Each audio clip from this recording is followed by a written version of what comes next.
Here, the divorce papers. I'm done. I'm with her now. Divorce? After everything? Face it, he chose me. How could you? It's over. I'm leaving you for her. What? After everything? He chose me. You can't do this! It's over. Sign the papers. Let's go, darling. The first time her fiancé ordered her to kneel and clean the wine he had deliberately spilled, she almost forgot she was supposed to be pretending. Almost. To him, she was just Lucy, the new maid, quiet, poorly dressed, invisible, the kind of woman he believed existed to obey without question. What he didn't know was that beneath the cheap uniform stood Charlotte Whitmore, sole heiress to a fortune worth hundreds of millions, and the woman he was supposed to marry in 3 weeks. For months, everyone had praised Ethan as charming, sophisticated, and completely devoted to her. Yet Charlotte had begun noticing tiny cracks in his perfect image, dismissive comments about waiters, cruel jokes about employees, sudden changes in personality whenever powerful people entered the room. So she created one final test. She disappeared from his life under the excuse of an overseas business emergency, disguised herself, and entered his mansion as temporary household staff. She expected arrogance. She wasn't prepared for what she discovered. Behind closed doors, Ethan wasn't merely rude. He humiliated workers for entertainment, threatened anyone who challenged him, and bragged that marrying Charlotte would finally give him access to a fortune he believed he deserved. Still, Charlotte said nothing, because she needed proof. Then, on her third night in the mansion, she overheard a conversation she was never supposed to hear. Her name was mentioned. So was her father's company. And then Ethan said something that made the glass in her hand tremble. Suddenly, this was no longer a test of whether he was worthy of becoming her husband. It was a question of whether she had discovered his plan too late. But Ethan had made one dangerous mistake. He believed the maid, standing silently outside the door, was powerless. What exactly was he planning after the wedding? How far would Charlotte let the deception continue? And when Ethan finally discovered the woman he had been humiliating was the billionaire heiress holding his entire future in her hands, who would be begging then? Before we continue, if you believe a person's true character is revealed not by how they treat the powerful, but by how they treat people who can do absolutely nothing for them, kindly subscribe and turn on the notification bell. Stories like this aren't only about shocking secrets. They remind us that kindness, humility, and respect can expose what expensive clothes and charming smiles try desperately to hide. And believe me, what Charlotte was about to discover would make Ethan's treatment of a maid seem like the smallest of his mistakes. 3 weeks before the wedding, Charlotte Whitmore had stood in front of a mirror wearing a wedding dress that cost more than most families earned in several years.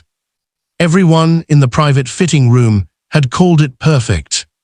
Her stylist had cried.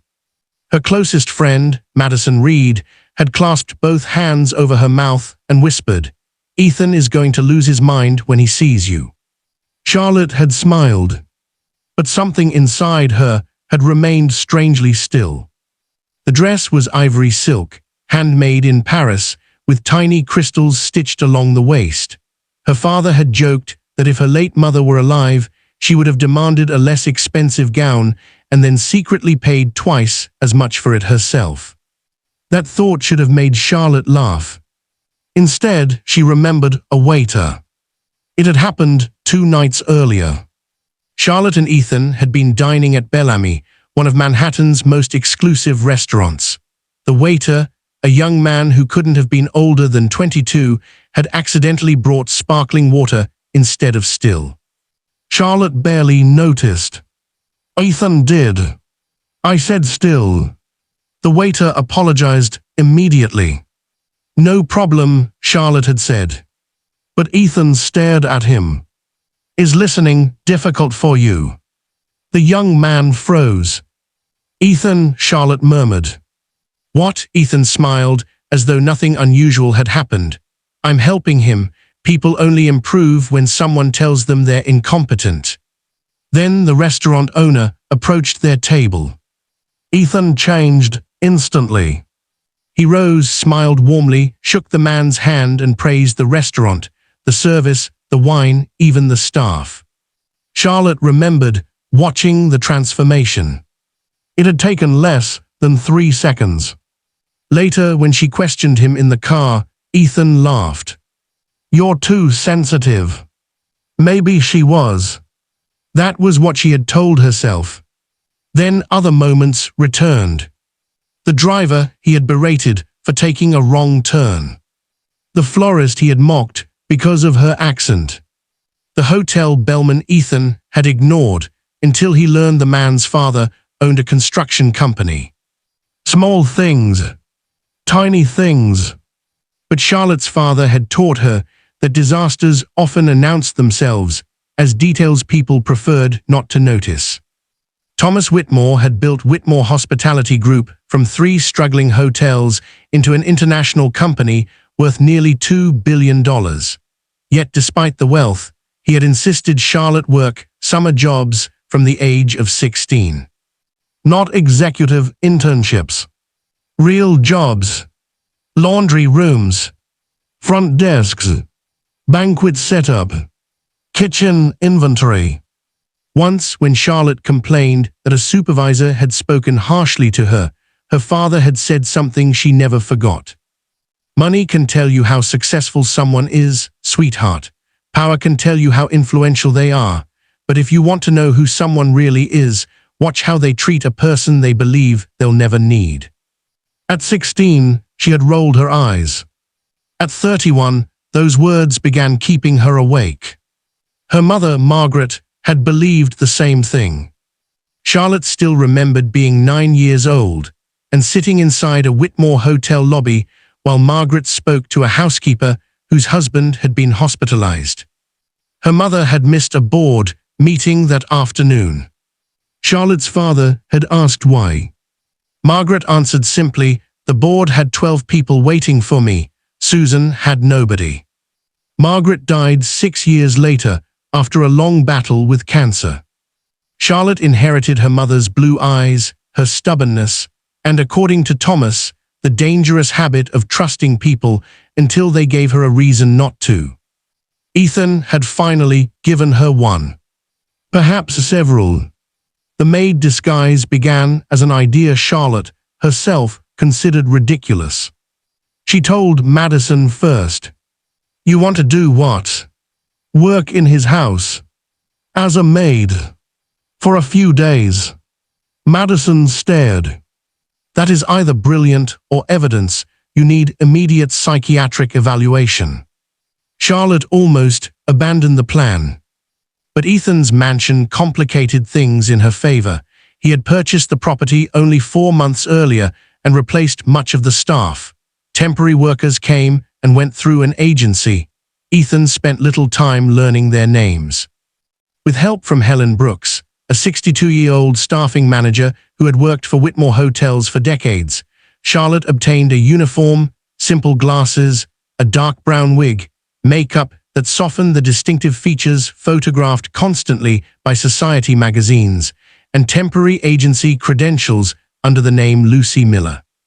Only 3 people knew: Madison, Helen, and Charlotte's father. Thomas hated the idea. "Cancel the wedding." "Based on what?" "Your instincts. You taught me not to make major decisions without facts." Thomas sighed. "I regret teaching you so well." Then he grew quiet. "Charlotte, if you discover something ugly, don't convince yourself you can repair it because you love him." She remembered staring at her father. "Why would you say that?" Thomas looked away. For one strange second, she had the feeling he knew something he had never told her. But when she questioned him, he dismissed it. "Just promise me." She promised. 2 days later, Charlotte Whitmore disappeared publicly on an urgent business trip to Singapore. Lucy Miller arrived at Ethan Cole's mansion, carrying a cheap handbag and wearing shoes that pinched her toes. Ethan looked at her for less than a second. Kitchen that way. That was all. No recognition. No curiosity. Nothing. Charlotte had expected relief. Instead, she felt something colder. To the woman he intended to marry, Ethan opened doors. To Lucy, he didn't even make eye contact. During her first morning, she watched him send his breakfast back because the eggs were too yellow. She thought she had misheard. She hadn't. By lunch, he had reduced a gardener named Daniel to silence because several leaves had blown onto the driveway after it was cleaned. Do you understand what spotless means? Yes, sir. Then why am I looking at leaves? The wind.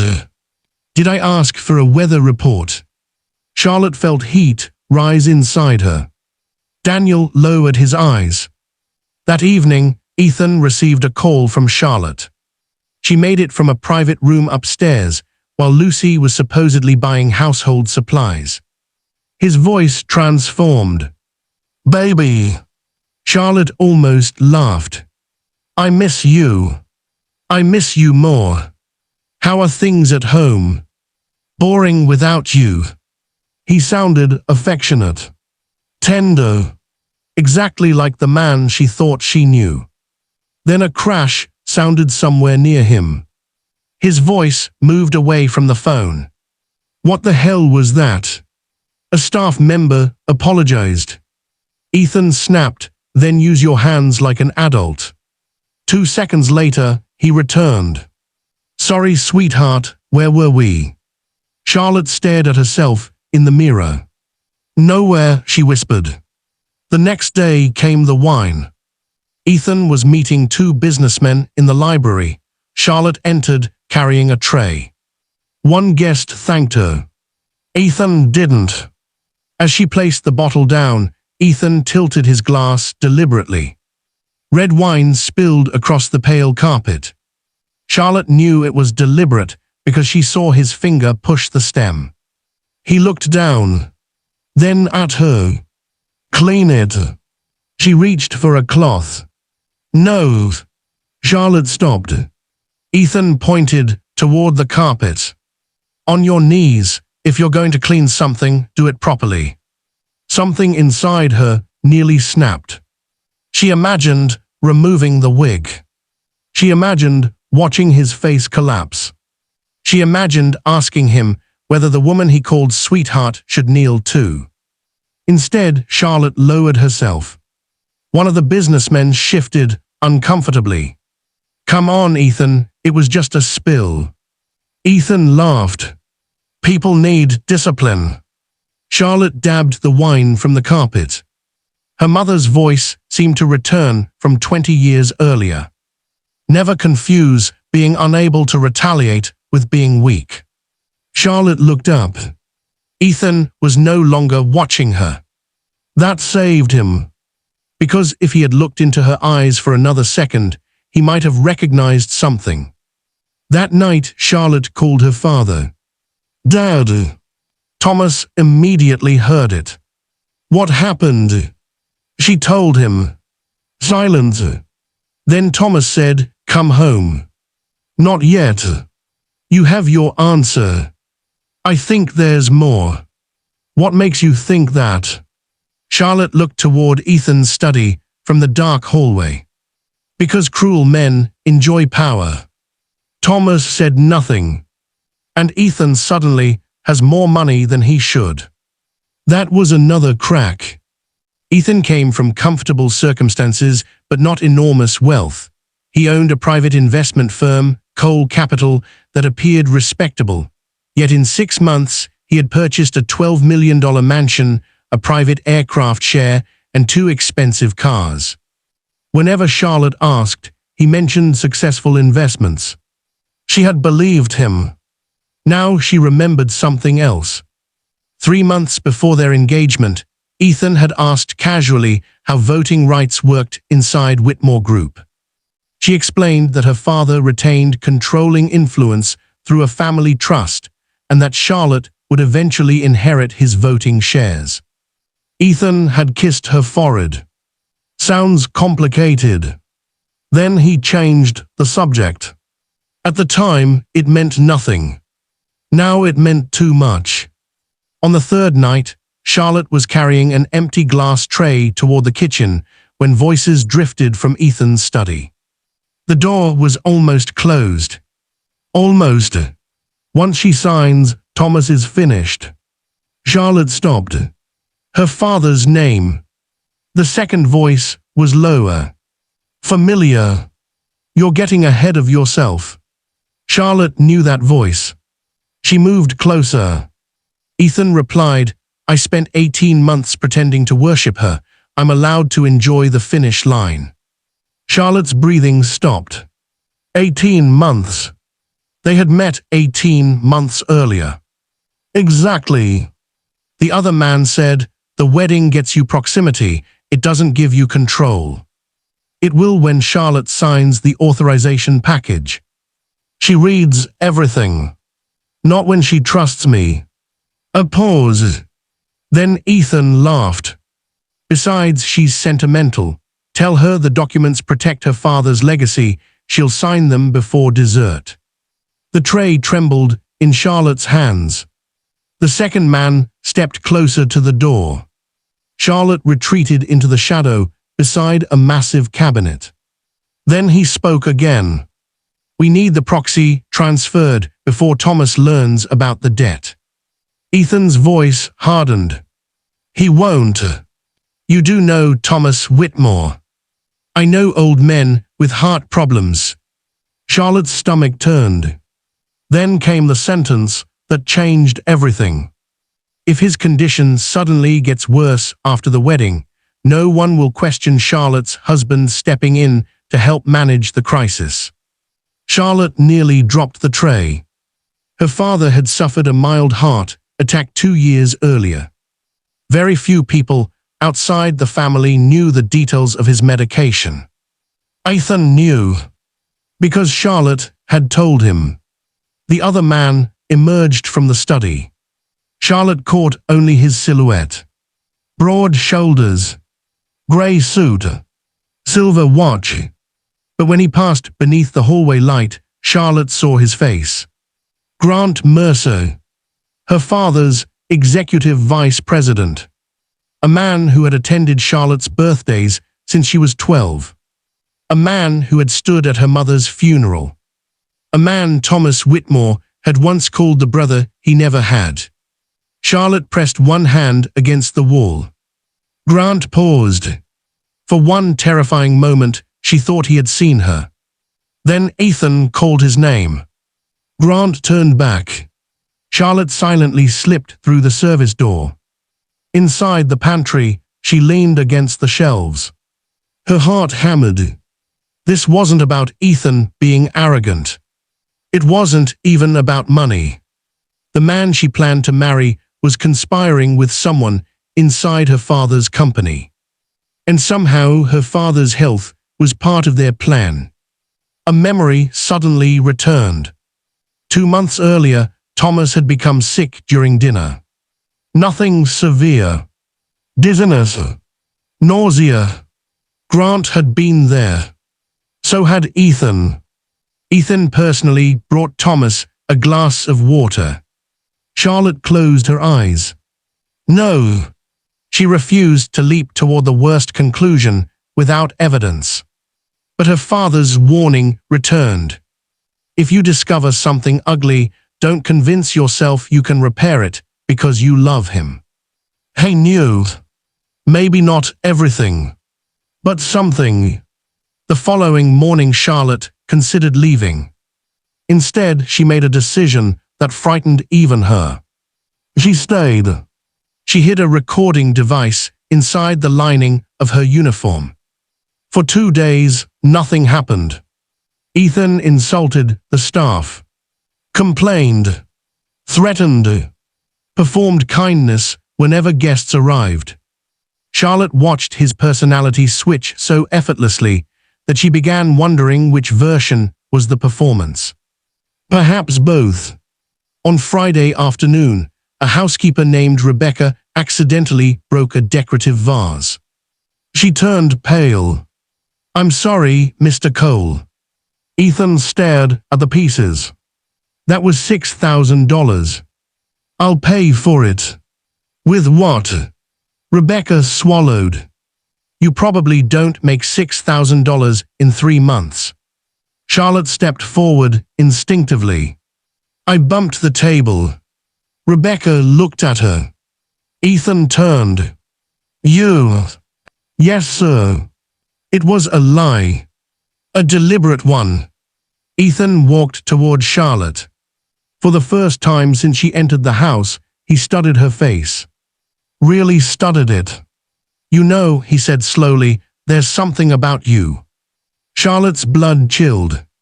She forced her shoulders downward. "What do you mean?" "Your voice." She said nothing. "I've heard it somewhere." Her heart thudded. Then Rebecca spoke. "She only started this week, sir." Ethan kept staring.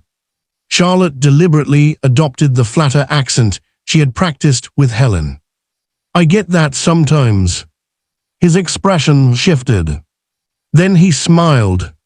"Not warmly. Take the cost out of her wages." Rebecca gasped.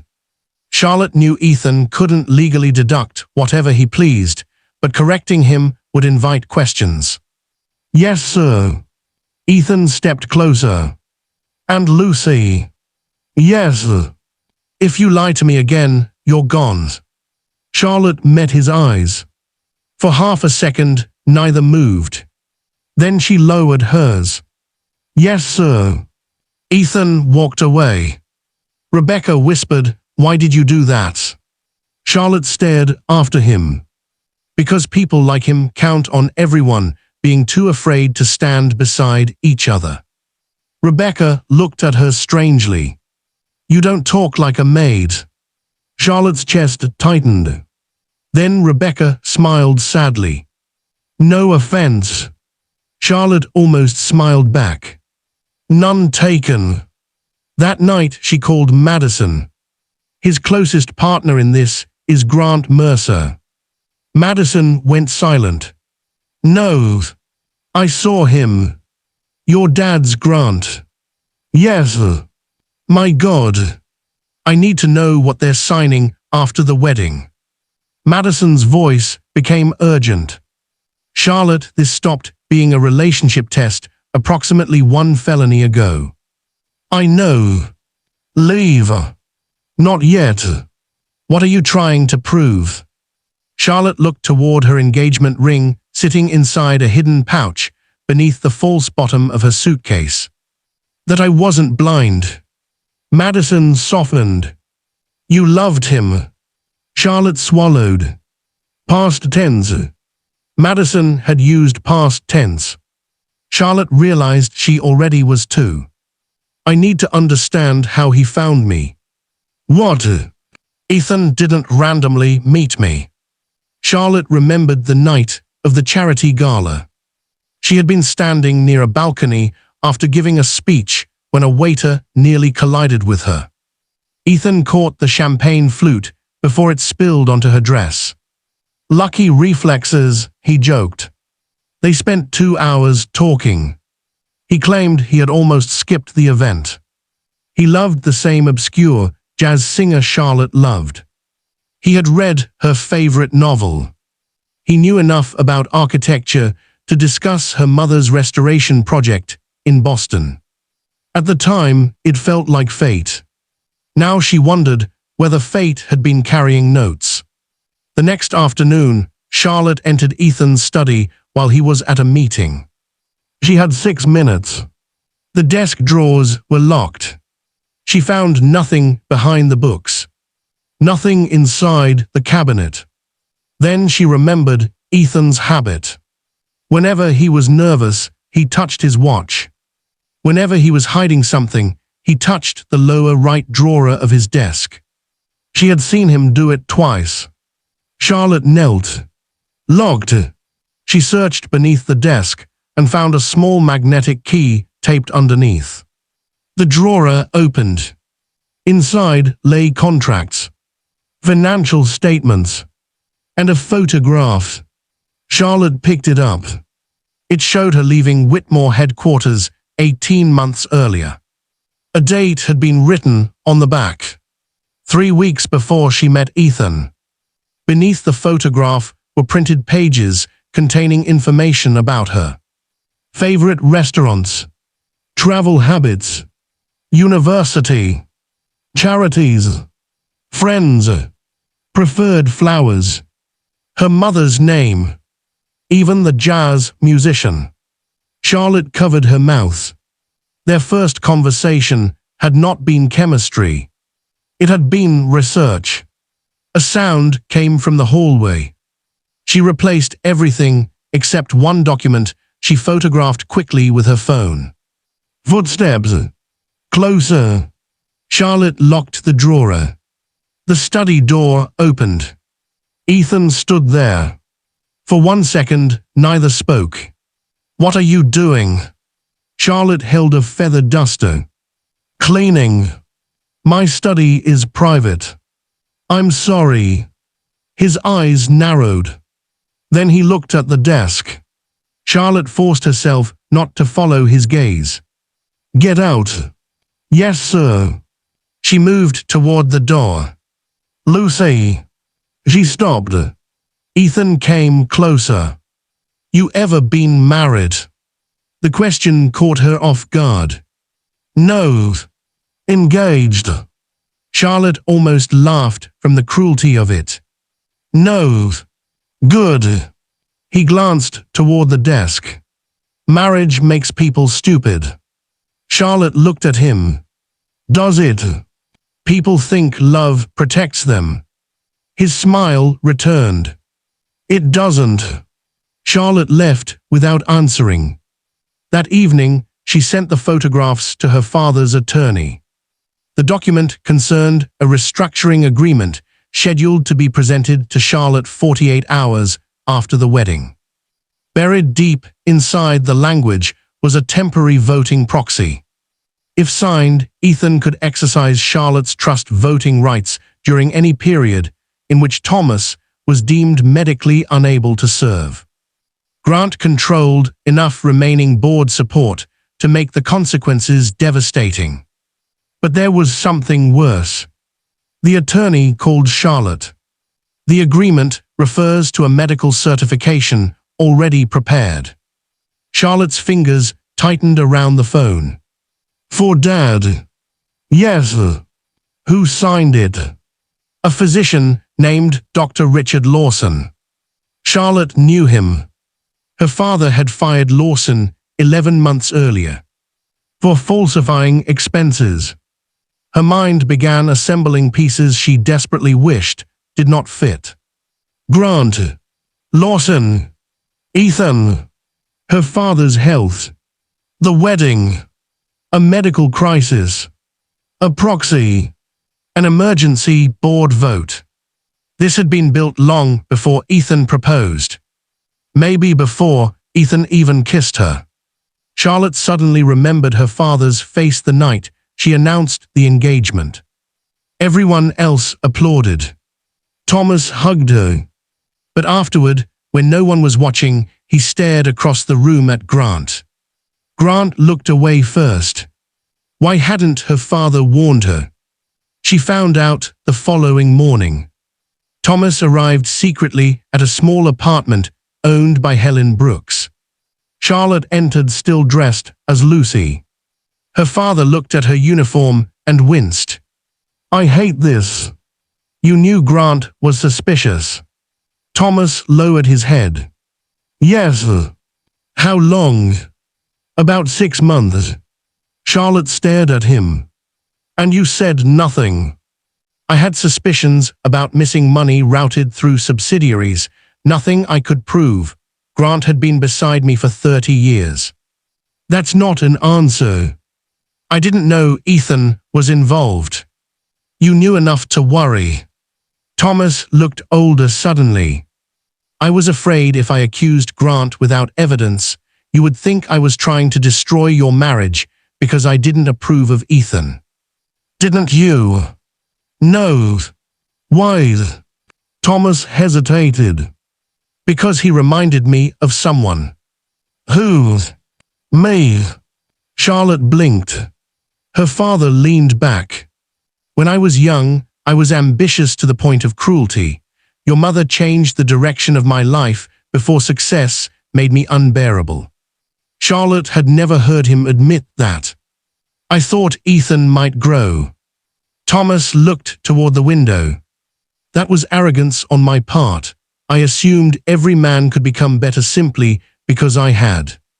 Charlotte sat beside him. Dad, they mentioned your heart. Thomas nodded grimly. I know.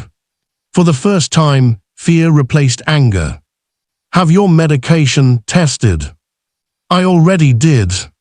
And one bottle had been tampered with. Charlotte went completely still. Thomas touched her hand. I never took the pills from that bottle. My physician noticed the seal looked wrong. Charlotte closed her eyes. So they were going to. We don't know. Yes, we do. Her voice cracked. Thomas squeezed her hand. Then we prove it. She wanted to cry. Instead, Charlotte returned to Ethan's mansion. Because now she understood something. Ethan believed the wedding was his finish line. Charlotte intended to make it a trap. Over the next 4 days, she became nearly invisible. And invisibility became power. Ethan spoke around Lucy as though furniture had ears but no memory. He left documents open, made calls while she served coffee, ordered her out of rooms only after saying too much. Each insult made him careless. Each moment of arrogance convinced him further that she was insignificant. Grant visited twice. Charlotte recorded enough to expose the financial conspiracy. But not the medication. Not yet. Then, the night before Charlotte was supposed to return from Singapore, Ethan hosted Grant for dinner. Charlotte served them. Grant barely looked at her. Ethan drank heavily. The old man should have been dealt with months ago. Grant's jaw tightened. Watch your language. I'm tired of watching everything. You're 3 weeks from controlling more money than your father saw in his entire life. Ethan's face changed. Charlotte noticed it. A flash of shame. Then rage. My father was a mechanic. I know. He spent 30 years fixing rich men's cars. Know what they called him. Grant sighed. Ethan. Boys. Charlotte froze with the wine bottle in her hand. Men younger than him called him boy. My mother cleaned houses for people who wouldn't remember her name. For the first time, Charlotte heard something beneath Ethan's arrogance. Pain. Old pain. The kind that had fermented until it became poison. Ethan continued. I promised myself nobody would ever look down on me again. Grant smiled coldly. And now you look down on everyone. Ethan's face hardened. Charlotte thought of Rebecca. Daniel. The waiter. The spilled wine. Ethan had not escaped humiliation. He had inherited it and reversed the direction. That realization almost made Charlotte pity him. Almost. Then Ethan laughed. After the wedding, none of them mattered. Grant leaned closer. And Charlotte. Ethan paused. Charlotte's hand tightened around the bottle. What about her? Do you love her? For several seconds, Ethan said nothing. Charlotte hated herself for caring about the answer. Finally, he said, I could have. 3 words. They hurt more than she expected. Grant raised an eyebrow. Ethan drank. She's different. Different enough to abandon the plan. No. The answer came faster. Charlotte looked away. Ethan continued. Love is temporary, power is. Something inside Charlotte became quiet. Completely quiet. The last fragile corner of her heart that had searched for an explanation finally stopped searching. Later that night, Ethan found Lucy in the hallway. You heard anything tonight? Charlotte's pulse accelerated. No, sir. He stepped closer. You sure? Yes. His eyes searched hers. Then suddenly, he reached toward her face. Charlotte flinched. Ethan stopped. A loose strand of the wig had shifted near her temple. He stared. You really do remind me of someone. Charlotte forced a nervous laugh. Hopefully someone you like. For 1 second, Ethan's face softened. Someone I'm marrying. Charlotte smiled faintly. She must be lucky. Something flickered in his eyes. No, he said. I am. Then he walked away. Charlotte stood motionless long after he disappeared. The next morning, Lucy Miller quit without notice. And Charlotte Whitmore returned from Singapore. Ethan greeted her at the airport with roses. Cameras captured everything. He kissed her. Charlotte kissed him back. And felt absolutely nothing. You look tired, Ethan whispered. Long trip. I missed you. I know. His mansion staff watched Charlotte enter that evening wearing a cream suit and diamond earrings. Rebecca nearly dropped a tray. Daniel stared. Charlotte gave them no sign. Not yet. Ethan led her upstairs. I have a surprise. He showed her the ballroom. Flowers. Candles. A small pre-wedding dinner scheduled for the following night. Grant would attend. Several Whitmore board members. Thomas. Their attorneys. Perfect. Charlotte smiled. It's beautiful. Ethan wrapped his arms around her from behind. For one fleeting second, she remembered the man she thought he was. Sunday mornings. Late-night conversations. His hand holding hers after a nightmare about her mother. Had every moment been false? Perhaps not. That somehow made it worse. Because a person could feel tenderness and still choose betrayal. Ethan kissed her shoulder. After tomorrow, everything changes. Charlotte looked at their reflection in the mirror. Yes, she said. It does. The following evening, the mansion glowed. Guests arrived in black cars. Champagne moved across silver trays. Grant Mercer greeted Thomas Whitmore with a hug. Charlotte watched from across the ballroom. Thomas hugged him back. Neither man smiled. Ethan appeared confident. Almost radiant. He had no idea that 2 federal investigators were waiting nearby with Charlotte's attorney. No idea copies of the financial records had already been secured. No idea Lawson had been questioned that afternoon. And Lawson, terrified of becoming the only man blamed for the entire scheme, had talked. He admitted Grant had paid him to prepare false medical documentation. He also claimed Ethan knew. The tampered medication bottle was still under investigation. But Charlotte had enough. More than enough. Still, she wanted one final thing. She wanted Ethan to meet Lucy again. Halfway through dinner, Charlotte excused herself. 10 minutes later, a maid entered the ballroom carrying a tray. Dark wig. Glasses. Cheap uniform. Ethan saw her. His face tightened.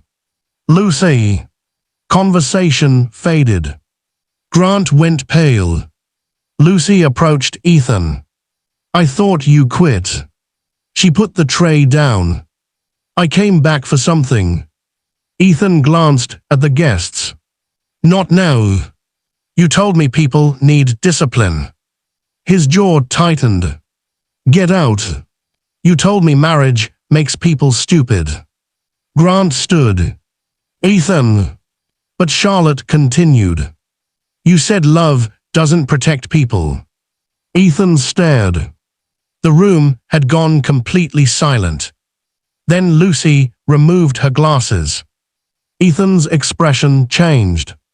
She reached for the wig. No, he whispered. Charlotte pulled it away. Her blonde hair fell around her shoulders. Someone gasped. Rebecca covered her mouth.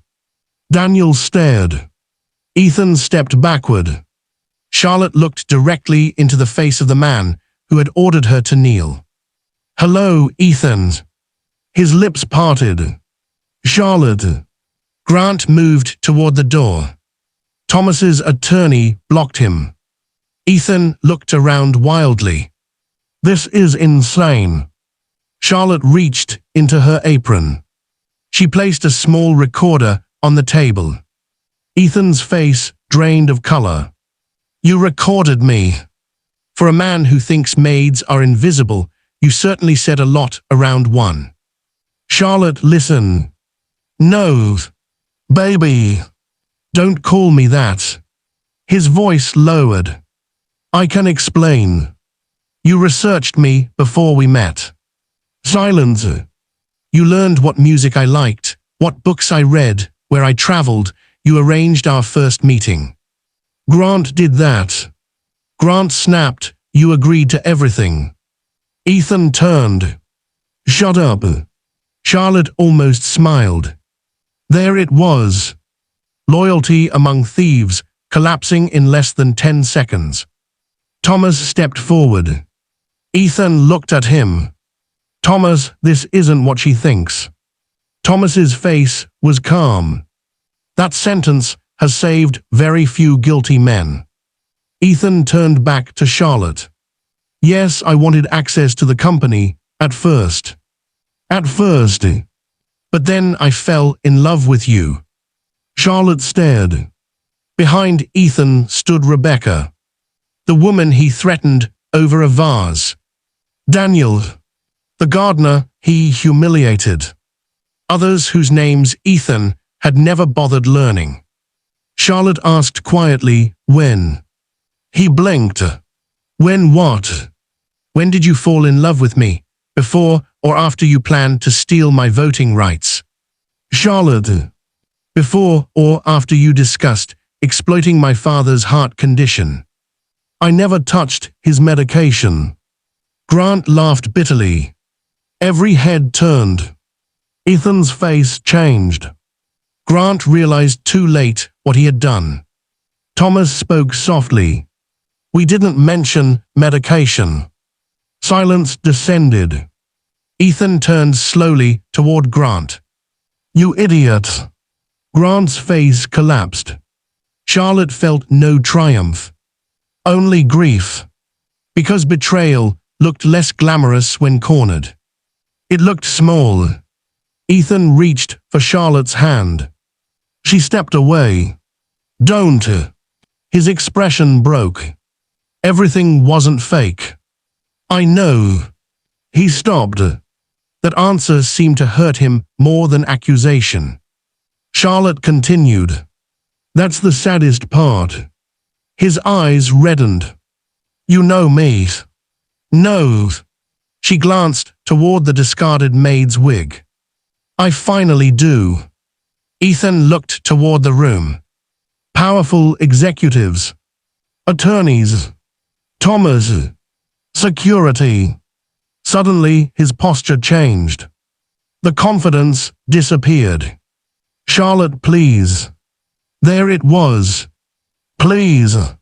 The word Lucy had never heard. Rebecca had never heard. Daniel had never heard. But Charlotte Whitmore, the heiress, received it immediately. Charlotte looked at him for a long moment. Do you remember the wine? Ethan's eyes lowered. You made me kneel. I didn't know it was you. Charlotte's expression hardened. That is exactly the point. Nobody moved. If you had known I was Charlotte Whitmore, you would have picked up the cloth yourself, maybe apologized, maybe ordered someone to replace the carpet. She pointed toward Rebecca. But you thought Lucy had no money. Toward Daniel. No influence. Toward the other staff. No power. Then back at Ethan. And that gave you permission to become yourself. Ethan whispered, I was angry. So were they. My whole life, people treated my family like dirt. And somehow you decided that meant you had earned the right to do the same. He said nothing. Charlotte's eyes filled, but her voice stayed firm. You didn't become better than the people who humiliated your parents, Ethan. She paused. You became them. His face crumpled. Security approached Grant. Then Ethan. Ethan looked at Charlotte one final time. What happens to me now? Months earlier, Charlotte might have answered emotionally. That evening, she simply said, for once, that depends on how you treated people when you thought they couldn't fight back. Investigations followed. Grant Mercer was removed from Whitmore Group immediately and later faced charges connected to fraud, conspiracy, falsified corporate documents, and financial misconduct. Dr. Lawson cooperated with investigators. Ethan's empire collapsed faster than it had risen. Several successful investments proved to be money routed through shell companies Grant controlled. The mansion was sold. Cole Capital closed. Friends disappeared. Invitations stopped. People who once praised Ethan's brilliance suddenly struggled to remember knowing him. Charlotte noticed the irony. He had spent his life terrified of becoming invisible. And his obsession with power had made him exactly that. But Charlotte's own life changed too. She postponed every interview request about the scandal. She returned gifts, cancelled the wedding venue, packed the dress away without ever wearing it. One evening, months later, she found herself standing inside a Whitmore hotel laundry room. Machines thundered around her. Steam fogged the windows. She remembered being 16 again. Her mother had walked into that very room one summer afternoon.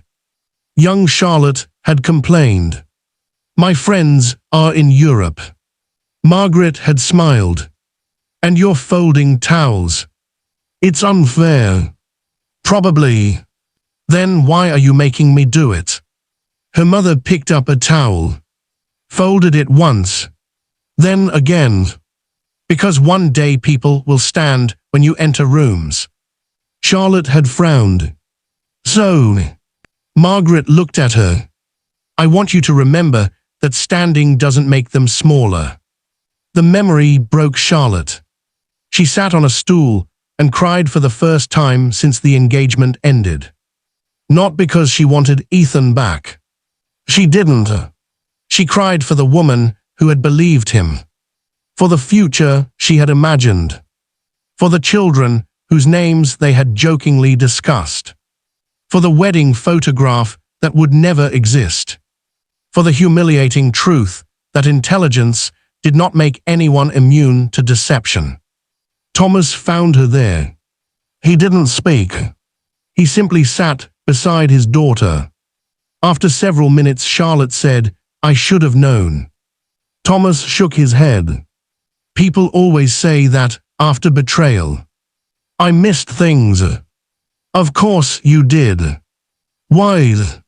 Because trust requires you to stop investigating the person you love. Charlotte looked at him. Thomas continued.